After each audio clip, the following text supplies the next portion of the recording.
Share on our shore wall, and then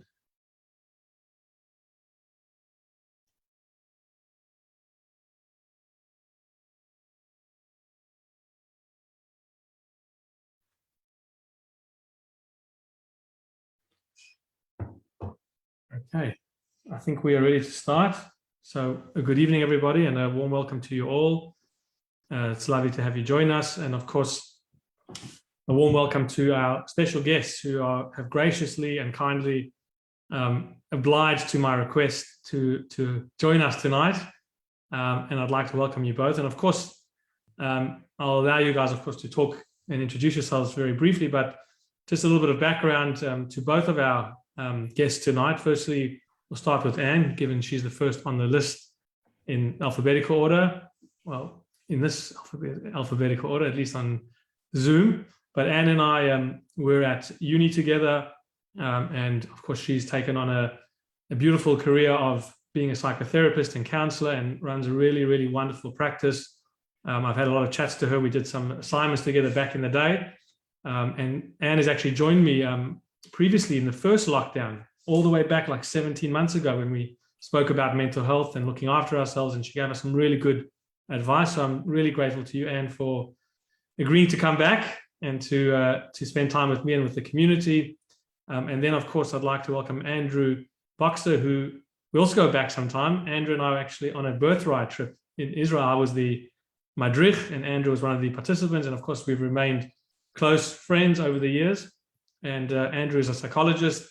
He opened up his a really interesting practice where I think, Andrew, you can talk to a little bit, called Bloke's Psychology.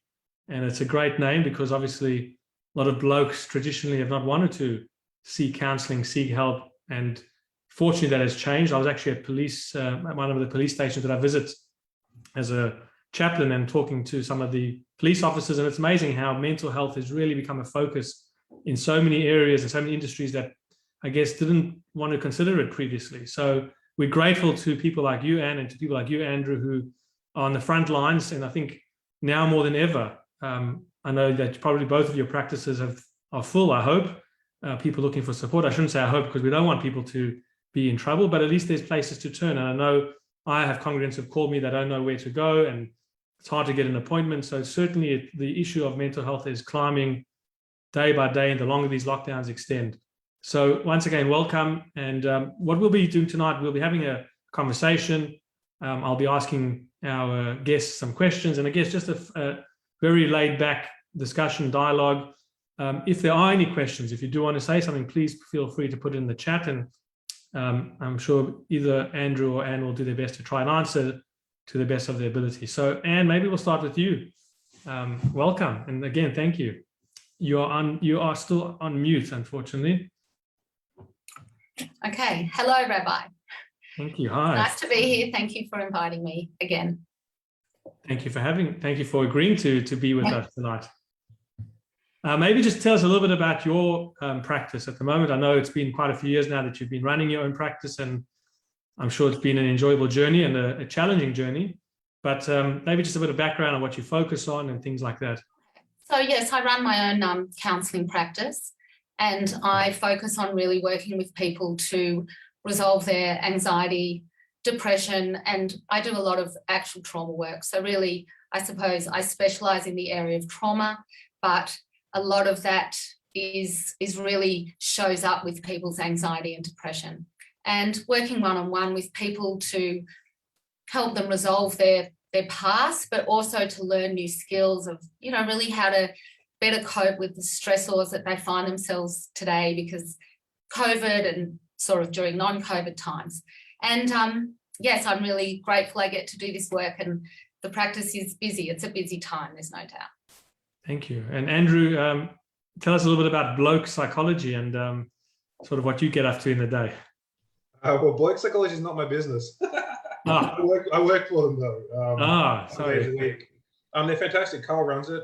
He specializes in mental health, but I also have started my own thing, which is just Andrew Boxer Psychology. And I was doing telehealth practice starting that, but I thought I'd bite the bullet and actually find a clinic up in Paran called Being Well. But if you just go to Andrew Boxer Psychology, you'll find it.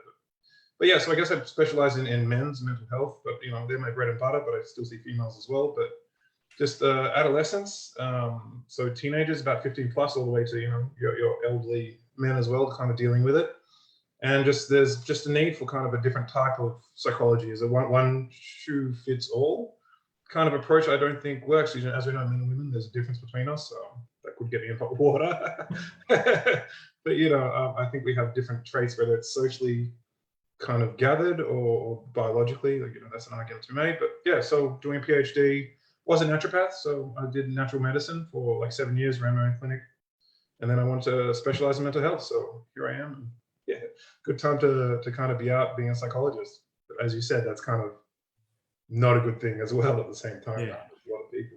Very good. Okay, so thank you both of you for telling us a little bit about yourselves and sort of what you do. And I know there's so much to put into a short period of time in terms of describing the work you do. But as I said, we're going to go through.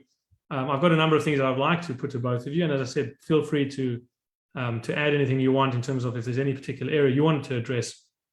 But I guess the glaringly obvious question right now, and that is in terms of what we've been experiencing as a community as a whole, because obviously, Anne, you said just moments ago that you're not only dealing with people who are struggling through COVID, but do you find that COVID is exacerbating already difficult issues for people? And number two, are you finding that people are now suffering specifically because of COVID? What are you finding in your work, and how have you seen that change, I guess, from 5 months ago even? All right.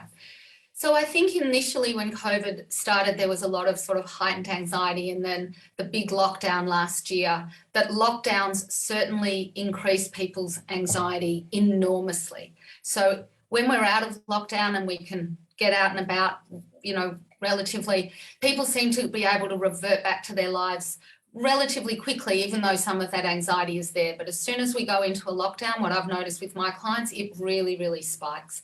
And so right now is a really difficult time because, well, people are inside and they are sitting with themselves, and their ruminating minds go into overdrive, as well as all the kind of stressors that they're sort of living with. So definitely lockdown, I find, for my clients is the most heightened time for them during COVID. So when we're in lockdown, we're sort of dealing with lockdown.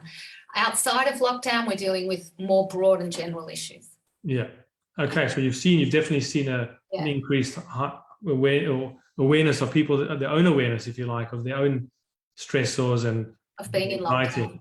Totally. Yeah. And Andrew, are you seeing it as well in your work? Yeah, I think this lockdown is particularly hard for people. I think people are getting, like, I don't know if Anne or you as well, Daniel, if you've seen people getting kind of a bit sick and tired of it, or a bit fatigued. I think the lockdown fatigue, I think, is a real thing this time around. People kind of just struggling a bit more than I've seen during the other ones, or particularly during the first one, when people kind of had a bit more hope. I think now they're kind of a bit, they're a bit more like, oh God, how long will this last? I think has changed. But have you found it as well with your congregation? Yeah, absolutely. I think that fatigue is a very, very real issue, and again, because of the uncertainty, I think in our line of work, if you like, at least parts of my work and what you guys do, that uncertainty, as human beings, in Judaism we talk about something called safek, being in a state of doubt, is a very unhealthy way of living. When you're not sure what's coming, you're not sure, you don't feel in control at all. And of course, in life we're never really in control. But when you honestly, like, your day-to-day activity is so uncertain, I think that can cause that additional anxiety, that additional level of, it could lead to the depression, all the different things could come up. So, Anne, what would you say to somebody who, is uncertain and doesn't know, obviously watching the press conferences and then he says, the Premier says, oh, well, maybe this, maybe that. And then there's no way to really know when it's going to end. So how do you personally deal with that? Well, I think what you try and do is to try and accept that nothing is really certain in life. Like, we know that. And then to kind of sit with the uncertainty a bit, to feel that uncertainty, and instead of trying to avoid it or think your way through it, is to somehow lean into it and accept that there is this level of uncertainty, but then at the same time to find things where you can find certainty in. Okay, so to switch the mindset, really, a lot of the work I focus on is around mindset, is moving away from that mindset of, that's going to lead you down that rabbit hole of uncertainty and fear and, rumination, and because it gathers momentum, and to really try and switch your focus to the things that are actually sort of certain, and to, really focus on that. Very interesting. So you're saying pick things which are certain, or at least you have a lot more control over their certainties. That's right. Yes. So things like, I know I've seen, you can Google today, what should I do in lockdown? And there's a whole host of things. But some of the things I've seen have been like, have a schedule. Is that what you mean, like when you have certainty? Yeah. So I've sort of really thought about a couple of things during this lockdown, because I think Andrew is correct in that people are fatigued. There's that mixture of anger, as we've seen in the community, with, the protests, but also the fear and and the exhaustion and everything. So the areas that I like to focus on, particularly say this time around, really are around routine. Keep a routine, even if it's simple, or at least have some sort of routine. Movement. I think movement is absolutely imperative. Keep your body moving. Do your 2 hours of exercise a day, break it up, even in your house, because movement helps release stress hormones and it makes us sort of just feel better. And connection is stay connected to people, and not only just talk about COVID, but try and focus on some of the other things. So they are some of the things you can do that are small steps, nothing too big. And if you do them every day, they add up to helping you maintain balance. Very good. I think those are very practical. And, it's interesting because sometimes you think it's just such a simple strategy, but not everybody puts those into place because you do become lethargic at times and you're not interested in doing that. Yeah. The key to it, I think, is consistency. Yeah. And that's what people sort of drop off. Yeah, very good. So Andrew and Anne, feel free to come back to, answer this as well if you want to add anything that Andrew might not add to it. But Andrew, what if if somebody's come to you, and I know you're dealing with adolescents as well, but just in general, if somebody comes to you and they're not at, they don't have the wherewithal to get that schedule going. They don't have, the courage, or not courage, probably the wrong word. They don't have the impetus or the feeling to want to get a schedule. They just want to lie in bed. And I know that's probably a good sign that there's probably depression happening there. But what would you say to somebody who just doesn't feel like it? They just say, why should I? What's the purpose? Why should I do the schedule? Yeah, it's an interesting one, right? Because when you're feeling low and you're feeling like you have no motivation, it's like, well, how do you motivate someone that really can't, they're so low that they can't get out of bed? And it's hard, that's kind of the struggle of the job and the struggle that they're going through. So, one of the ways you can do it is you got to meet them where they're at. It's like, well, what can you do? Well, if getting up at 9 o'clock and then going out, make your bed and, meeting people is too much for you, what can you do? Right. What do you got to meet them where they're at. So you kind of, okay, maybe just waking up at a certain time is the thing that will get them. And you can build, like Anne's saying, build on that routine, build on that schedule. So, sometimes it's just as simple as, okay, we'll get up and have a shower. We'll just, okay, maybe making yourself breakfast that day is all you can do, and that's okay. And then it's like snowballing effect too. It's this weird thing that you start off small on these little incremental achievable things, and then you build on it. And then eventually, as momentum happens, like, they always say, like to do with money, it reminds me of, like, your first million's the hardest to make, and then after that, it's like so easy. It's the same thing with motivation. Is that the hardest thing sometimes is to get that momentum to get going, and that's kind of what you do. You start small and keep it achievable. What's in your realm. Yeah, so I really agree with that, Andrew. The small steps, big impact idea, that even a 5-minute walk is better than no walk, and that the motivation comes after you actually start doing what you are doing. Don't wait till you feel like it, because you may not feel like it. And very, small steps add up over time. Yeah, and Tony Robbins has this thing, just to finish up, and he goes like, emotion is energy in motion. So you kind of have to, if you move, you kind of change the way you feel. I kind of like that little. So if you want to feel different, you kind of have to put some energy into doing, like, moving a little bit differently than you normally would. But that's good. I like that. I like that very much. That you don't have to. Sometimes it's a bit overwhelming as well when you see other people being so active, possibly on social media, cooking, baking, running, jogging. And you're thinking, well, I can't just, getting out of bed is a big achievement. And I like that approach that you're both saying, that's okay. You don't have to compete against anyone. set yourself your own small goal. And if it's getting out of bed at 9 o'clock, great, do that for a few days and then take on the next particular thing. I mean, someone's just put a question in the chat, which could be relevant to this. There's a concept called stages of change. And Veronica's asking, do any of you use that particular strategy with clients? I don't know if any of you do or not, or want to address that. I'll answer that if you like. So look, the stages of change is a theoretical idea about people's readiness for change, and that we go through different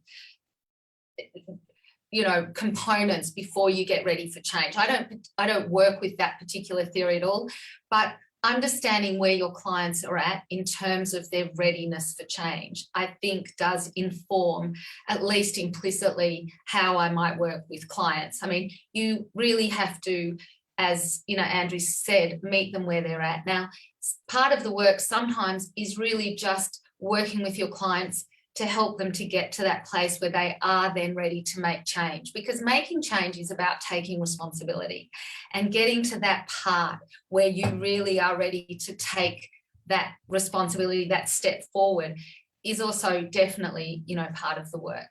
Yeah. Very good. So now, Andrew, just wanted to take something to you, and of course, Anne, you could definitely respond as well. But in terms of reluctance to see professionals such as yourselves, how do you find society has developed change? I don't know, Andrew, you said obviously with the work you were doing with bloke psychology and in your own private practice, are you finding there's more of a willingness now, certainly, with the highlighted anxiety that a lot of people are feeling? Do you think there's still a reluctance for someone to feel comfortable saying they're seeing a psychologist or a therapist?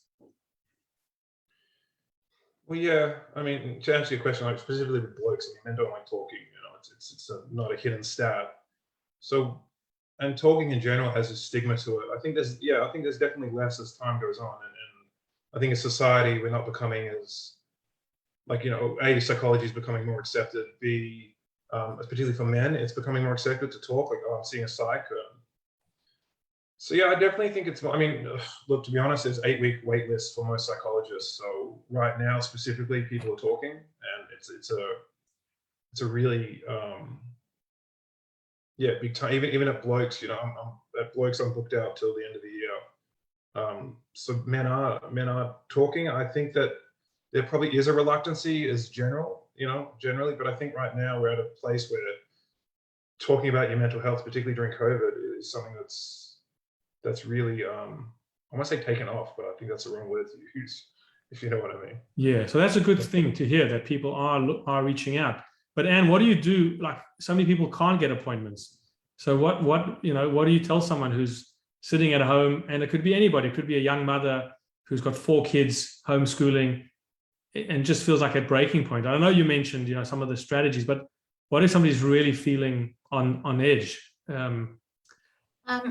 Look, I think seeing a counsellor, psychotherapist, psychologist, it's been normalised now because of COVID.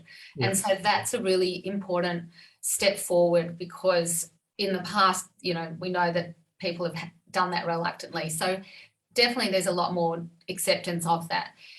If for clients who can't get appointments, and they don't want to wait the 8 weeks, sometimes it's, as Andrew says, 6 weeks, it could be 8 weeks, it could be 12 weeks, like it's pretty hard.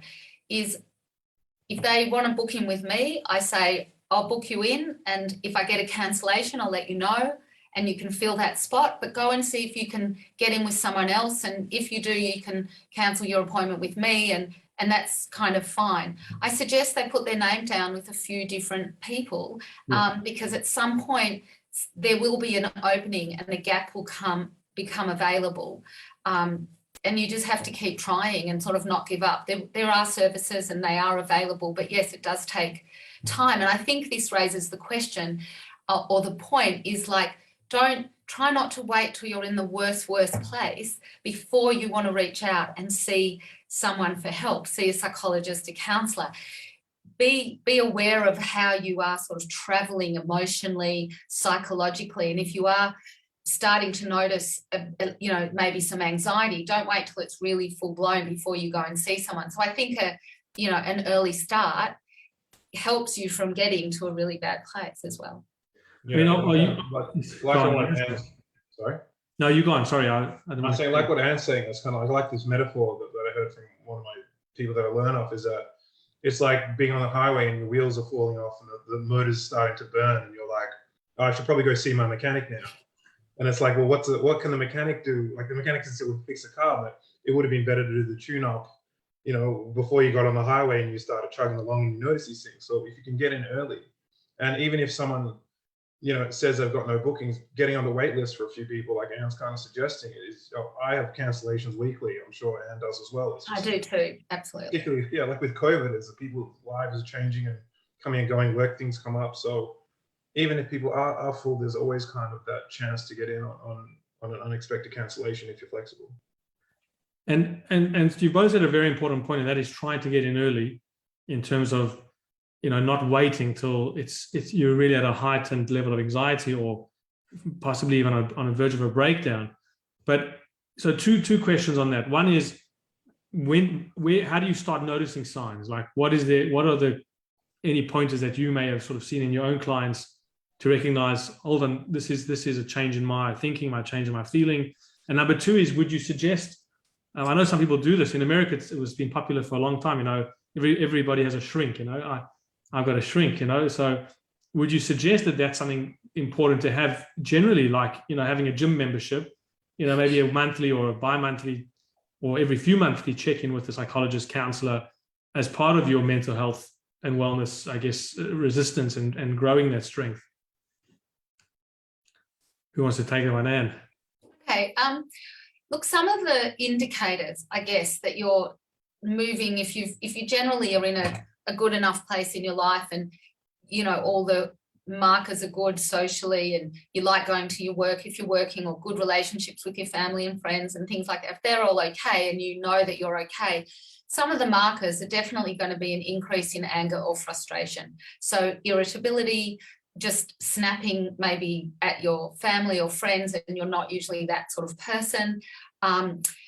You know, so that is one sort of indicator, because what we tend to do is we repress a lot of the feelings that we're feeling because it's scary. We don't want to feel fear and we don't want to feel uncertainty, and so we kind of repress it, but it pops out and it leaks out. It really often leaks out in kind of anger. So any, you know, impatience, frustration, increased irritability, you know, they're signs that something is going on. If it's more than normal. Lethargy, as we talked about, I can't be bothered. People say that a lot. I just can't be bothered.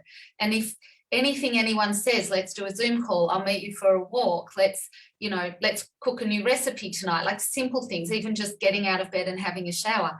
If you hear yourself saying, I just can't be bothered, I think that is a good indicator that something is wrong. Obviously, one of the big ones is addictions. Like if you're drinking too much, or you can't get off your phone and you can't stop consuming all of this news, which is certainly not going to help you, or if you are doing too much online shopping, and that's not a good thing. So anything that you're doing, you know, overeating, a lot of people will emotionally overeat, you know, during this time. So if you're doing something and you can't seem to stop doing it, that's probably a good time to think about seeing someone. Yeah. Wow. So a number of key factors that could be a really good sign saying time to check in with someone. Yeah. I'm sure Andrew can add to it, but obviously emotionally, if you're crying a lot, and really sadness too. I say sleep as well is probably another really good indication. If you're finding your sleep patterns too much, too little, particularly, I think, then, you know, normally if you can't sleep at night, you might be a little bit stressed. If you're sleeping too much, it can be a sign of depression. And I think the other thing I've seen a lot of, and you probably have too, Anne, is people who aren't necessarily suffering from any of this anxiety or depression because they're still working during COVID, and you see burnout.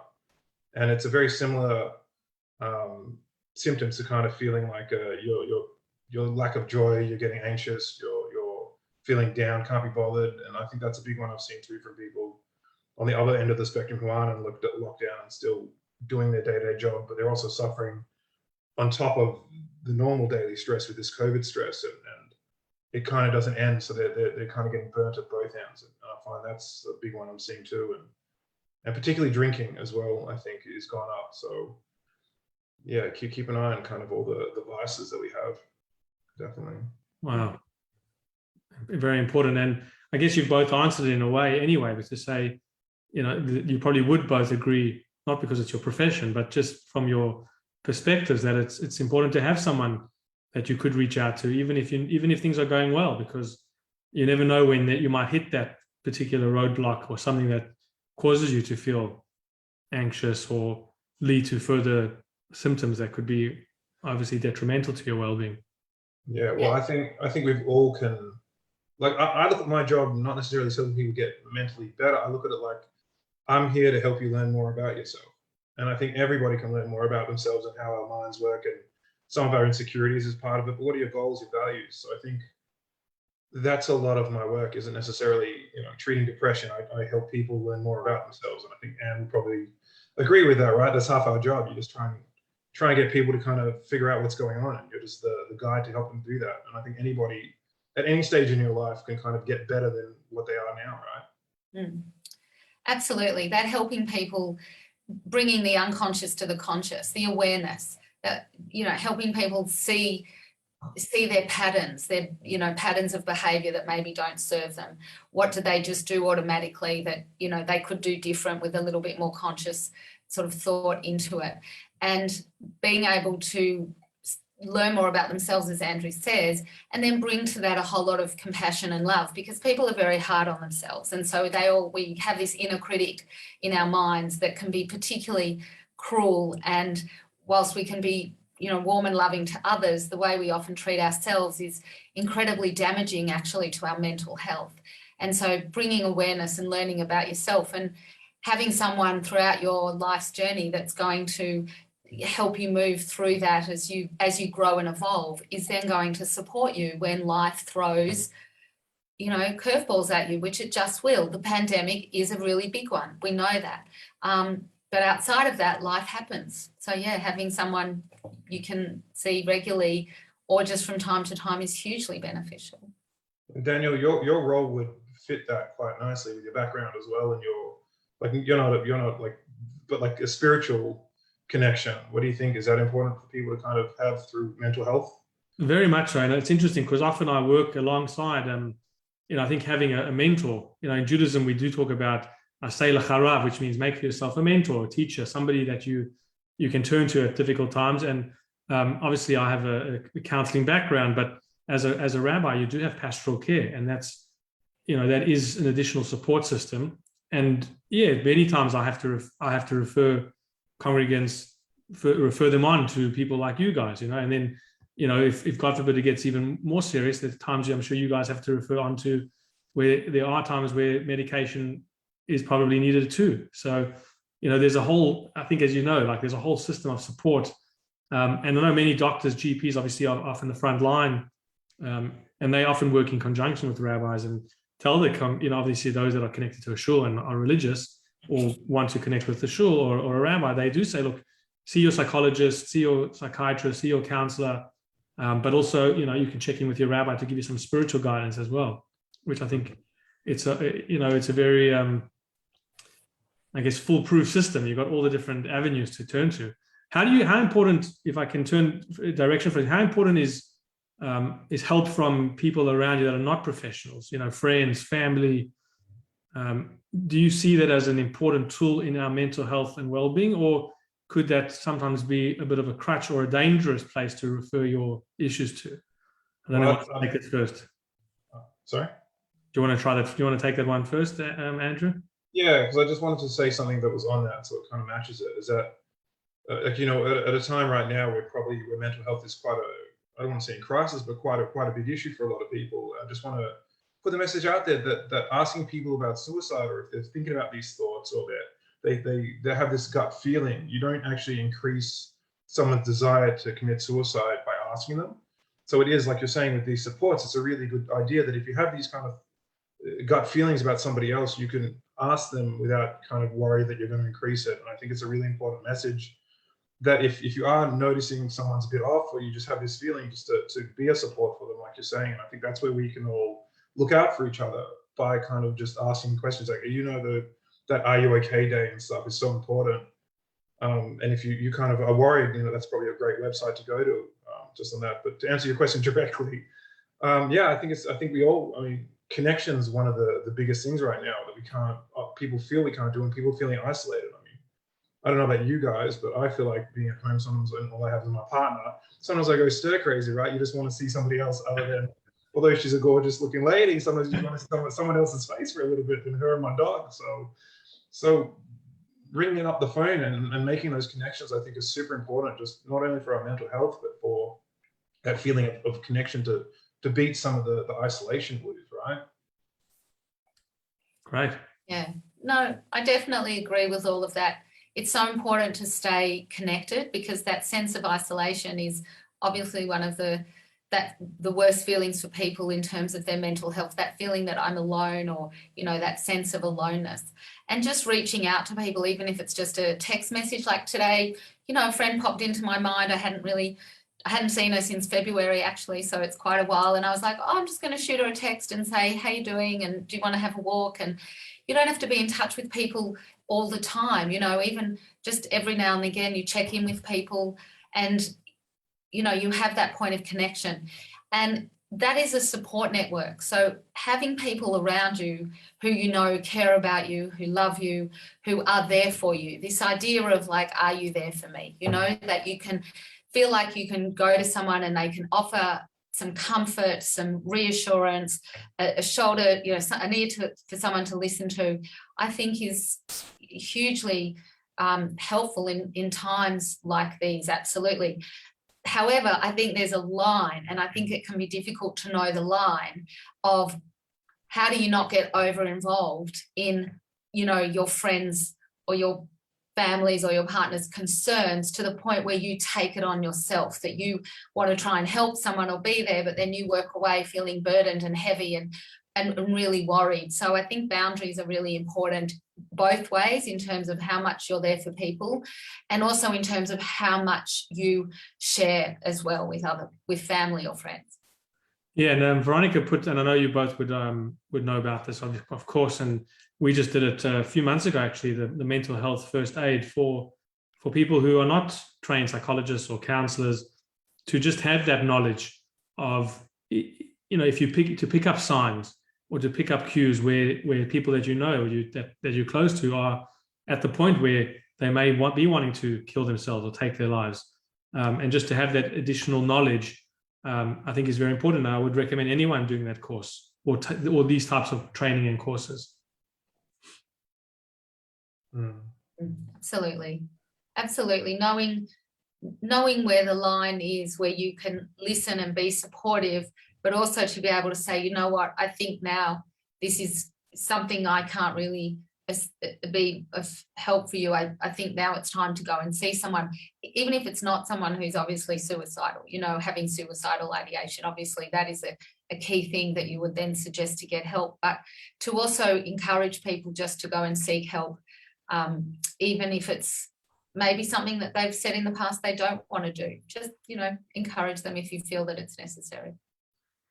Thank you. No, that's really helpful. Now, just to deviate for a moment, and again, I don't want to get political or, you know, bring anxiety to anyone, but if we just take a look at the last week or so, when there was that incident, you know, with the engagement party, and there was a lot of anger and emotion in the community, and I saw a lot of anger being expressed on social media posts and comments. And anger is very much, Judaism sees anger as a very dangerous part of our lives. And of course, sometimes you need that anger. But, you know, if you do feel angry right now, or if there is something that, you know, shakes you, that you really just want to, you know, shout out and scream, and, you know, what would you suggest is driving that? You know, why would people be so angry and reacting in that way? I mean, do you think it's just a naturally built up thing? Do you think there's something, you know, if you prepare to write a nasty comment like that, decent human beings who I've known, what would you say is going on in someone's life if they can feel that they can write such vitriolic or derogatory type things? I know it's a hard question, so. Well, I think if you look at what the emotion of anger is that anger is someone's blocking your way, or what you want them to do is being blocked. So what I gather from what's happening is that a lot of people feel like what they can do is being blocked. They don't have control right now, right? They've been told they have to be in lockdown. They get told they can do this, they can do that. So what gives people a sense of security or a sense of control is basically that you're wrong, I'm right. You shouldn't do this. You should do that. I'm going to tell you what I think is right and wrong because that makes me feel secure and in control.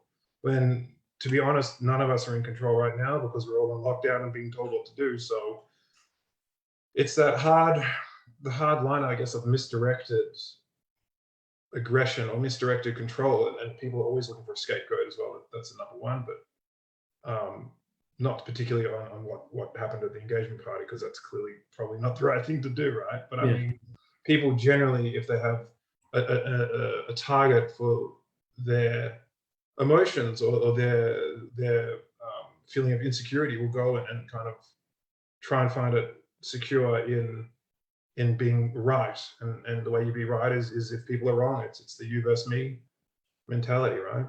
It's so interesting. I mean, I think that's a really great understanding of it. I mean, just even yesterday we were there was delivering packages to people, or people picking up packages for our bat mitzvah program, driving by, and one of the neighbors came out and was like, this is an illegal gathering, and it was pouring rain, and it was like 3 cars literally that had come to pick it up.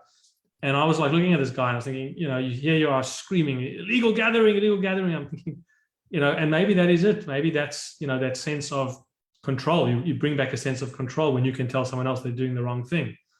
So it's a fascinating psychological understanding of how people are feeling. And I don't know if you want to add to that or another perspective. 100%, I agree with all of that, and continuing on with that theme, that I think when people project their anger, as Andrew says, that displaced anger, it's something that, doesn't really make sense to them, or really they're not involved, or it's much higher anger than you would expect. There's a sense of injustice, I think. And I think people really struggle with this sense of injustice of what they see and feel and experience around them. And so when people flout the laws with lockdown, that really brings up a lot of hurt and anger for people around sense of injustice, because they're trying to do the right thing. And, it has to be, there's a sense of, collective responsibility. And I guess what we see during COVID is, are you a libertarian where you really believe in your own individual rights, or are you more for the sort of collective community and doing what's right collectively? And I mean, that's going to differ. So there's a sense of injustice, I think, that comes out. And the other part of anger is that it can make you feel powerful when you feel powerless. And so if you feel very disempowered, you feel uncertain. As Andrew says, no one's really in control, we don't know. That little momentary part of you that yells or is angry or puts out something that's really vitriolic might in that moment make you feel better, but it won't afterwards. You generally might feel remorse afterwards, or a bit of shame or embarrassment that, you lost it and now it's out there. So being able to really manage those intense emotions when they come up, and that self-regulation, be able to know when you are going to get to that point, because that doesn't help. It does often make it worse. Yeah, and they always say, don't send an email when you're angry, Wait the next day, especially if you're sending it to your boss, That's right.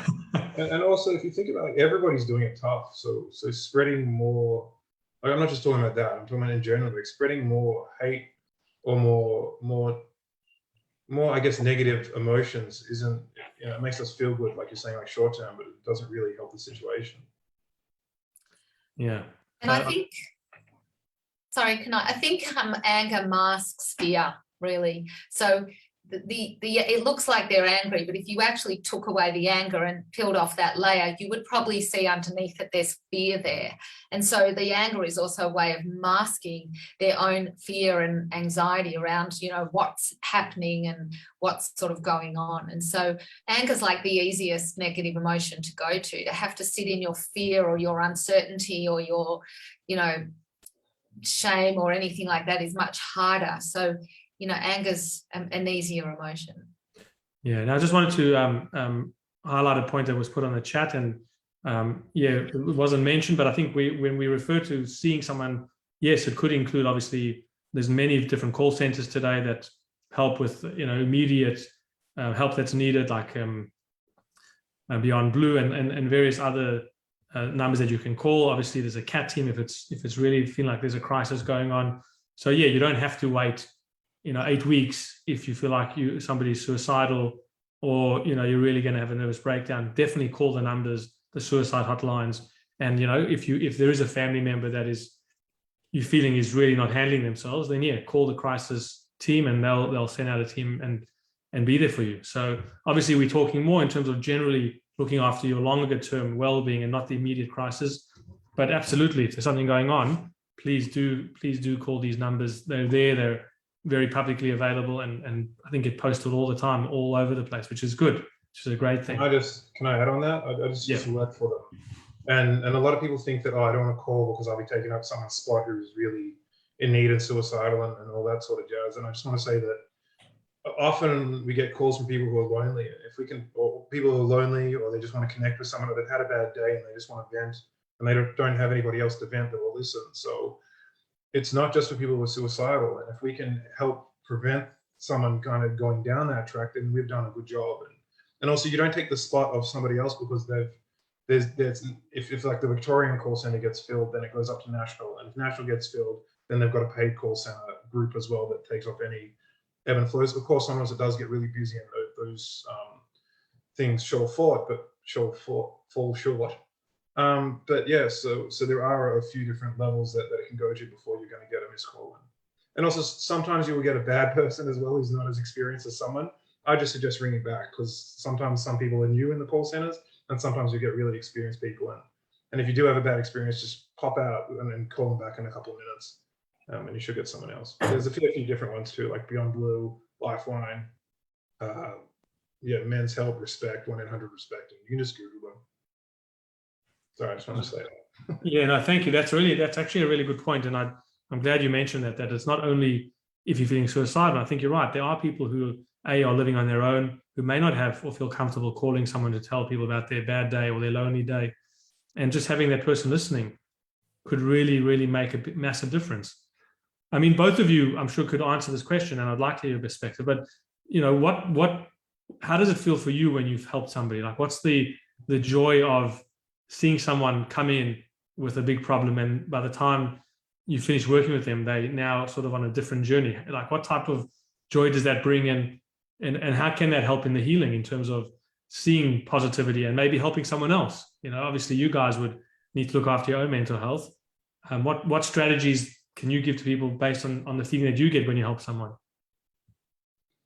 And do you want to take this, or you want me to? I think that, when you're in a helping profession, well, you genuinely want to help that person. Like, it really comes from that heartfelt place. And if you're skilled up and you've got, things that that you can help to, help people resolve things or move forward, it is just a genuine sense of happiness for them and their life. And I think one of the satisfying things is that people have that lived experience that things change, that you can change, you can grow as an individual, you can change your life for the better, you can change your brain, you can change your mindset, that nothing is fixed. And so when people start to move potentially from, say, this fixed idea that nothing will change, and then they start to see the change and make the changes, it's hugely exciting for them. And it just brings a really great sense of joy that they're sort of on their way. And, that's the part of the work you really kind of love, is when, I sort of love working with my clients anyway, but to see them feeling better and seeing hope, being more hopeful for their lives, is, I think, what it's about. Definitely. Andrew, yeah. Well, I'm going to answer this one personally, just from my perspective, is that it's weird because you really do see yourself in your clients. Like, you have clients that are hating their job or something like that. And you're like, yeah, I've been there. Or the clients that are like, in relationships, sometimes you see like, oh yeah, my partner, in lockdown, we had this fight and she never listens to me. And like, yeah, I've been there. Like, wow, okay. And then and then some of it, like, they might have like anger issues or drinking issues or body image issues. And you're like, wow, it's like kind of healing yourself to some degree, to some of it. And it's been an interesting, it's an interesting journey because you really relate, and you kind of sometimes you just want to give them a hug because you're like, fuck, Because sometimes you just want to give them a hug, and you're just like, it's tough, and like there's sometimes I know answers, and it's just tough, and all you can do is sit there for them, and it's a special job because you're in people's most deep inner thoughts. It's like, how often do you meet someone 5 minutes and then tell them you were sexually abused by your father or something like that in the first 5 minutes, or like you want to commit suicide? Like how unique is this opportunity that we get as, and I'm sure you have it too, being, a rabbi in a position of I guess power, authority. I don't know what to say, but and you've got to be humbled by it, because then you think you're doing the work, and it's like, well, I'm not doing anything. I'm just guiding them to know themselves better, and through that, hopefully we can exhibit some sort of change, right? I guess if we're doing our job, and they say like the most important thing about whether someone improves or not is not necessarily what therapy I use, whether it's CBT or mindfulness or ACT or any of these other ones. It's whether we just click, whether we get along, whether they feel comfortable enough. So my job is to be there for them in like a non-judgmental way, and just hear, even if it sounds trivial to me, or I'm like, I don't get it because I've never been there. It's just about, okay, well, hearing their story and what they've done, and that is a special thing that I think keeps me going in it, right? That I don't get burnt out, I don't think, well, not yet, because I think, you just got to kind of be humble about it. Is that, these people are coming to you, and that's your connection with them, and you've got to respect it. Can't be thinking about your lunch or what's for dinner or something. Like, you got to be there, and like Anne said, is that as a healer, it's a certain job. We're not mechanics for that reason, because we enjoy giving back. It's definitely a huge privilege to work with your clients and establishing that rapport, and you can feel it when you've established that rapport, and also the relief for clients when they feel safe. I think what we do is create a safe space, definitely space to just be themselves, space to talk openly, space to talk about their most deepest fears, and you can hold that space and allow them just to be their authentic selves, and to feel comfortable in that, and not judged and not criticized and not diminished is a privilege to be there. And you really get to, I think what I really love about the work is that everyone has a story. Everyone's story is fascinating.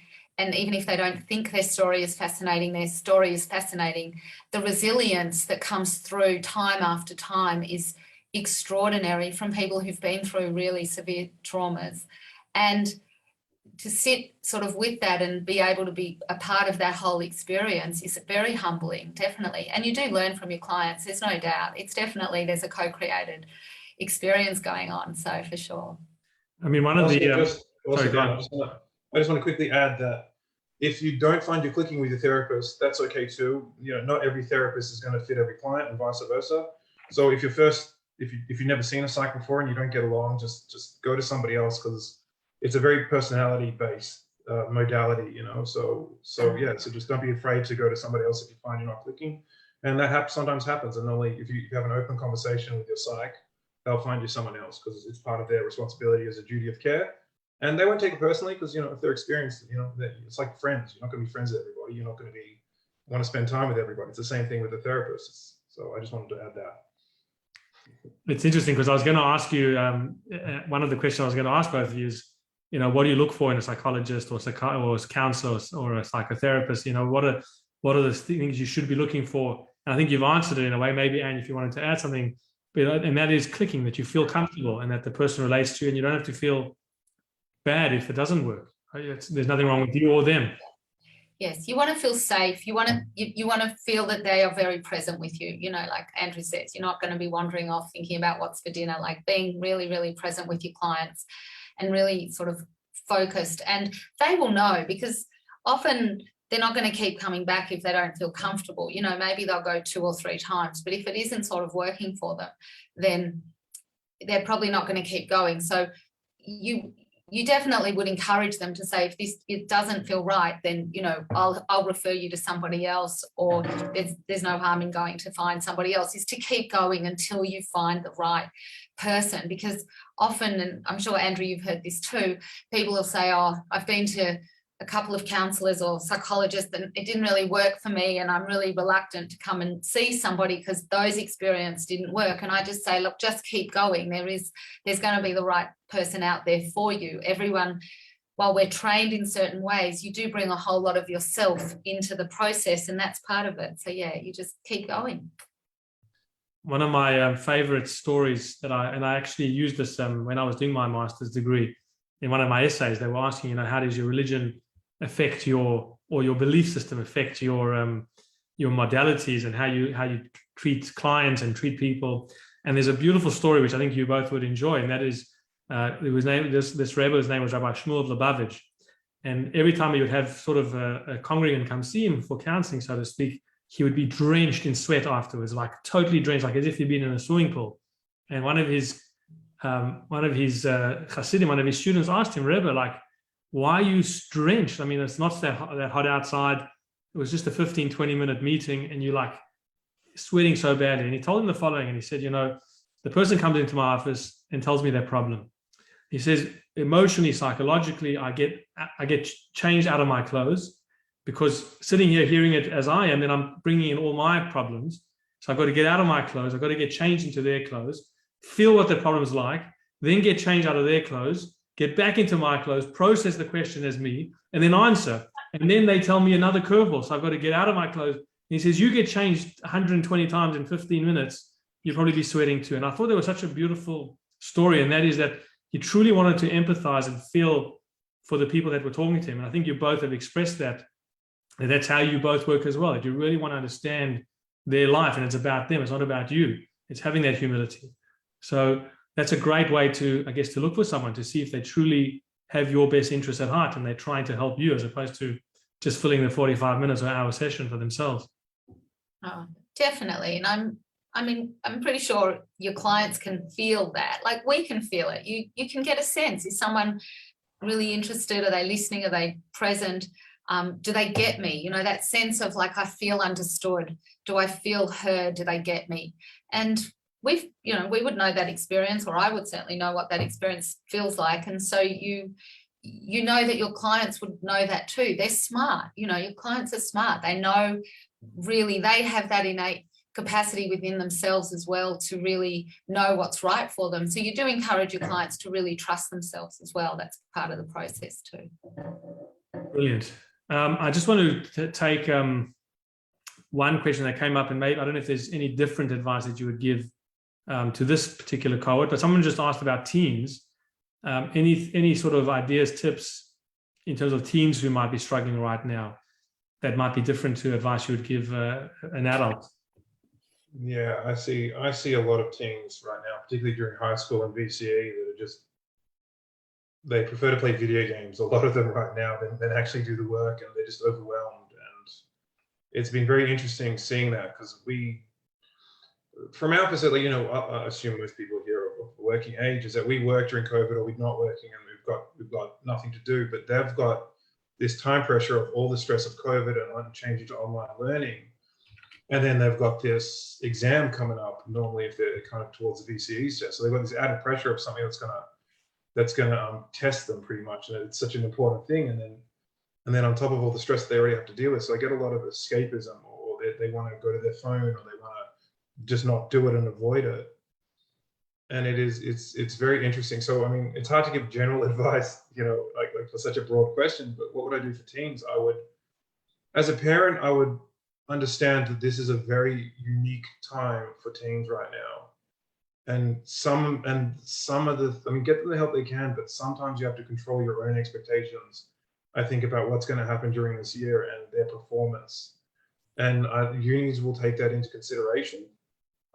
There's talk about scrapping, from what I've heard, scrapping actually enter marks for some students during this year and stuff. So I would it's kind of like, this is our world war, people are saying, it's it's like that, but it's not like that. But it's saying of this generation, this is going to be our world war. So understanding that it's just not a normal time, and controlling our own minds and as parents, and having that expectations and wants of our children, and kind of going, well, this is a really unique time, and they might just not be able to perform under this pressure because they're so young, they're still forming themselves, school probably isn't, it's just something that they might have to back off on a little bit and just be a bit more supportive in a way that's not expectation driven, if that makes sense, which is the hardest thing to do as a parent, because you want the best for your children, especially, if you're a Jewish mom or a Jewish dad, and you got to make them the lawyers and doctors and all that. So if they don't get that 99, but this year is that year when it just, the extra, like, there's many ways to Rome, right? Like, you can always do a TAFE and get into uni later. It might take an extra year or two, but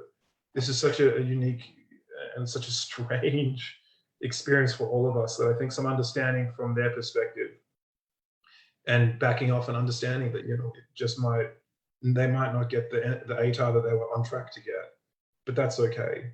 And it doesn't mean the end of the world. And watching your own stress is kind of where I'd go with that, but it's hard, and I expect that too. So it's this double-edged reality, right? Thank you. That's very helpful. And I know as a parent of a teenage son, you do get, frustrated that they're on gaming all the time. But I think that's great advice. It's just, back off. They're going through a pandemic. They're not at school. They don't have the choices that we had. So just go easy on them. So thank you for that, Andrew. And I don't know if you want to add it to that or. I concur with everything Andrew said, but I would add one thing along that line of this idea of expectation and achievement. Parents want the best for their kids, but often what that can implicitly come across as is, if you don't achieve, then you're a failure. And that is not the case. But this idea of really encouraging your kids. So even the small things that they do, even if they sat down for 20 minutes and did some work, instead of saying, well, why aren't you studying for 2 hours? Just say, oh, wow, that was great. I saw you did some study, well done. So encouragement goes a lot further than criticism. Nobody likes to be criticized. You're just being told you're not good enough, and you're going to do things like Andrew say, which is that avoidance sort of strategy of being in your phone or your gaming and stuff. So encouragement over, criticism. And I think to also give your teens, a sense of agency, which helps them have a sense of control over the things that they can actually control, is to step back a bit, not micromanage them. The micromanaging comes from the parents' own place of fear and anxiety. And if you can actually step back and just encourage them and really allow them to find kind of what they feel comfortable, you might see that they actually do a little bit more work, or they're more focused. And of course, just to take the pressure off. I mean, I'm sure pretty much all of us here today know that we're not defined by our HSC or our ATAR marks. I mean, I didn't get to this profession until my mid-40s. I mean, it was so far off the radar when I was at school. So we know that as adults, but somehow we tend to forget that when it's our kids. And so, just to remember that this is a moment in their life. It definitely doesn't define them now or in the future. Anything is still possible. Yeah. Thank you. Great words of wisdom from the both of you. And I don't know if you guys have any closing remarks. I know it is 9 o'clock, so just wanted to, before we do close, just to thank the two of you for really sharing with us some really incredible ideas and just being so honest and open with everybody that's watching. And I know that it's you've got another busy day tomorrow, trying to help people and trying to, get them back to helping themselves as well. And if anybody does need support, I think we mentioned it in a little bit earlier on, as Andrew mentioned, not only just for suicidal thoughts, but really if you are struggling and you have to wait a few weeks before you see someone like Andrew or Anne, pick up the phone, speak to someone. I know obviously as a rabbi, I take many phone calls at all hours of the day and night. And there's people to reach out and to seek that help. And I know both of you are excellent at your jobs. That's why I asked you to be here today. So if anyone wants to seek their help and their support, you can find them online, and I'm happy to send you their details as well if you message me privately. But thank you so much. I know it's been a tough 18 months for the world, for all of us, and just having your wisdom and your thoughts has been very, very helpful. So thank you for that. Thanks, Rabbi. It's been lovely to be here and to meet with you all, and stay safe, as we say, and stay happy too. So we're doing the best we can. That's what we can remember. Thank you. 100% kindness, and you're just everything. You're doing your best. I think it's a good one. Thank you, everyone. I'm just going to end the live stream. In a moment, I'll close the